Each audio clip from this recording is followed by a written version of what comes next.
Shalom, shalom, everyone. This is Sister Nita here, back with another video. Thank you for tuning in to It's All a Game. And coincidentally, I'm back here talking about Jaguar Wright. Unfortunately, she put a strike on one of my videos. So now I'm being threatened with if I do any more, they can take away, my upcoming channel.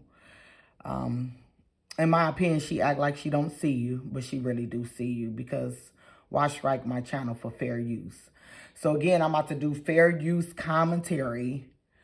Just going down memory lane concerning the sister Jaguar Wright. She's not my sister, but she's a sister, meaning, we brown folks. But neither here nor there. We're going to get into this video. She's going to explain how she grew up and with bad parenting and abuse.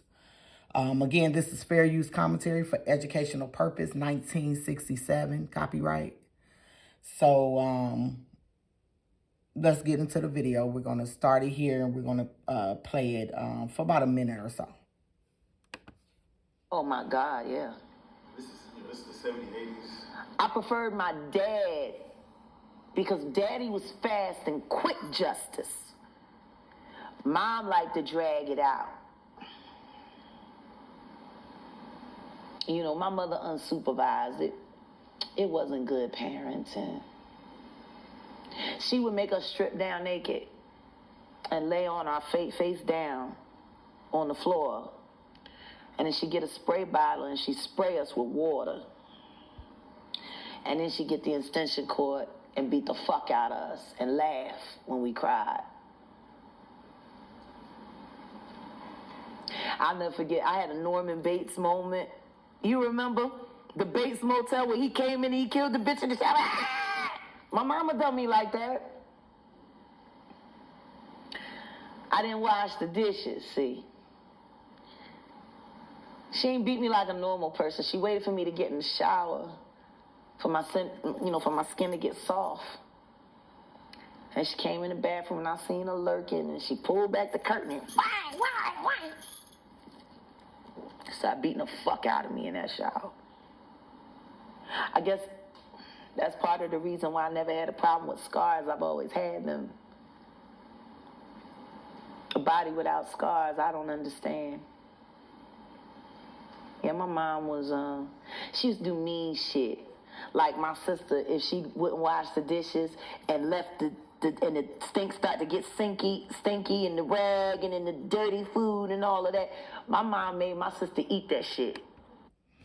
Okay, so that's her story of her abuse with her parents. And keep in mind, you all, nothing falls short from the tree. You know, she is the image of her mother and her father. So we'll get into that later once I play another video. But just keep in mind, you are as your parents a lot of times. So let's go into this other video here. Let's see if we can get part 2. Yep, here we go. Booking girls. We're still in fair use. I'm gonna get this video here for when she's talking about witnessing somebody unalivement. So we're gonna get this video here, and we're gonna play a couple minutes of this as well. Here we go. Fair use, 1967, copyright. This is for educational purposes.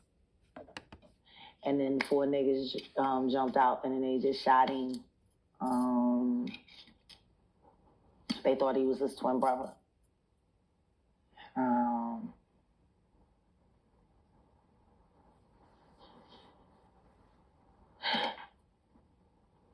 I had seen people get shot before.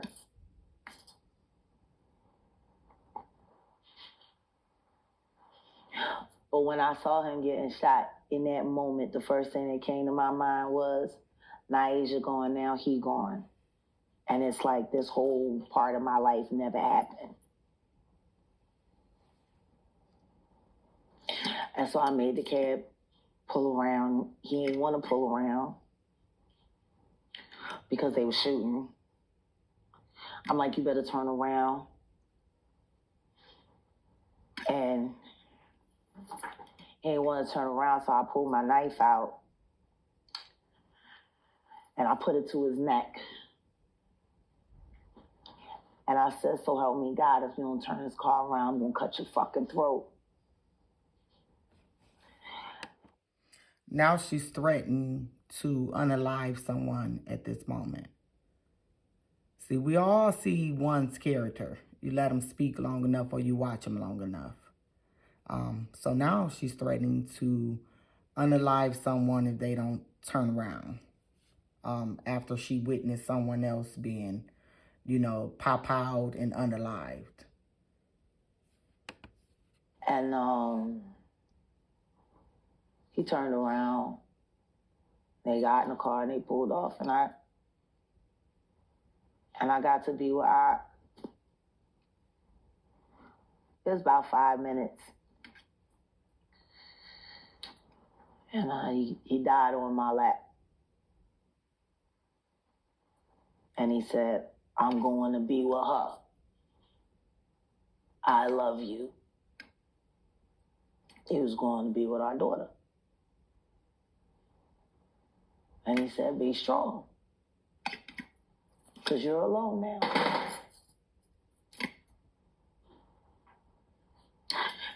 And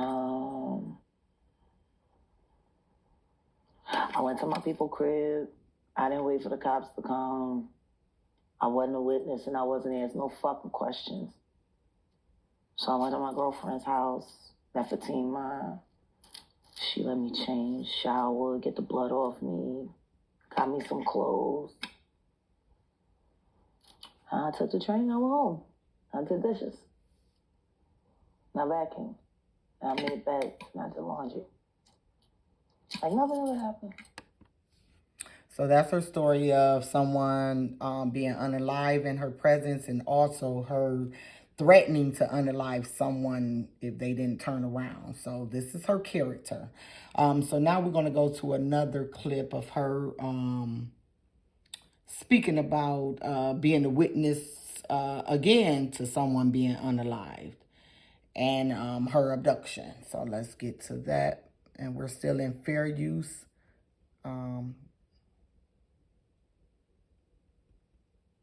Let's get this here.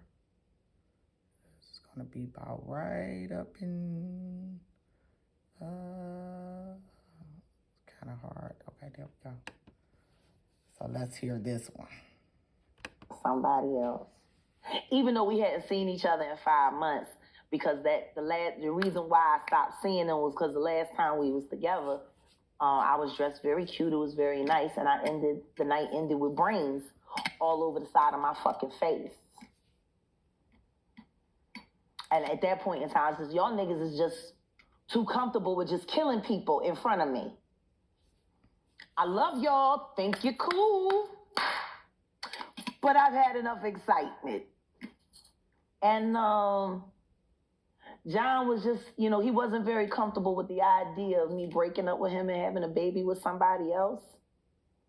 So he kind of took me hostage in his grandma's house, and he tied me up in the basement. And it took me about 12 hours to get out of the house. And when he saw that I made it out the front door, he came after me with a gun, and this was in the middle of the day at 39th and Lancaster. Remember, baby, I showed you? And the trolley tracks is there. So he pistol whipped me with the gun, kicked me in my stomach, and then pulled me out and waited for the trolley to come. And he was trying to hit me in the head to knock me out so the trolley would run over me. And then this guy came out of nowhere, socked the fuck out of John, and was like, you ain't gonna beat this woman to death in the street in front of me. And he picked me up and he carried me in his house and he cleaned me up and he took care of me. And I stayed with him for 2 days. And his name was Javon. I called him Javon the Angel, which is why I named Giovanni. because he didn't have to be here if that man hadn't intervened, because John was going to hit me in the head. And so I was going to get ran over by that trolley. Okay, so that's her experience of another, I guess, significant other she was with that tried to unalive her and took her, in hostage, and the rest of what she's saying about the train could have, took her out of here and so forth until somebody came and got her. Now, I'm playing all this just to give you all her mind state. It seemed like she's witnessing to people being unalive, to witnessing others trying to unalive her. And instead, she's not going to report none of this to proper authorities. So let's get into this next fair use. Let's go right here to, let me see, 2220. Let's see. Yeah, perfect. So let's get into this one. This one, she's going to speak about how, she's a hunter and, blood does not, phase her. And keep in mind, Lamisha Fuller said she was one of those people in that satanic cult. I do believe it myself, but she was supposedly be one of those people that was in that satanic cult in those woods doing ungodly things. So let's hear what she got to say about who she is at this point.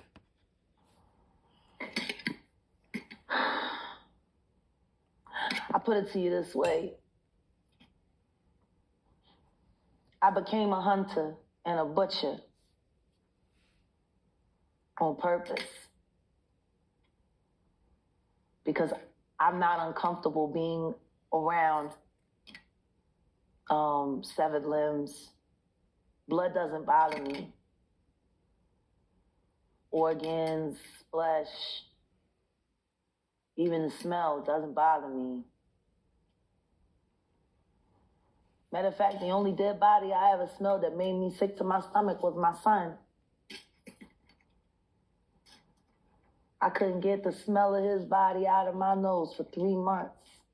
Couldn't eat. Every time I went to go eat, I just smelled his dead body.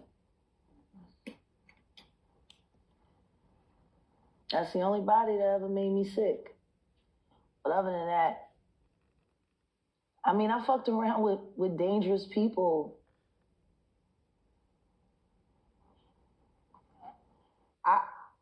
I hate to be able to admit it,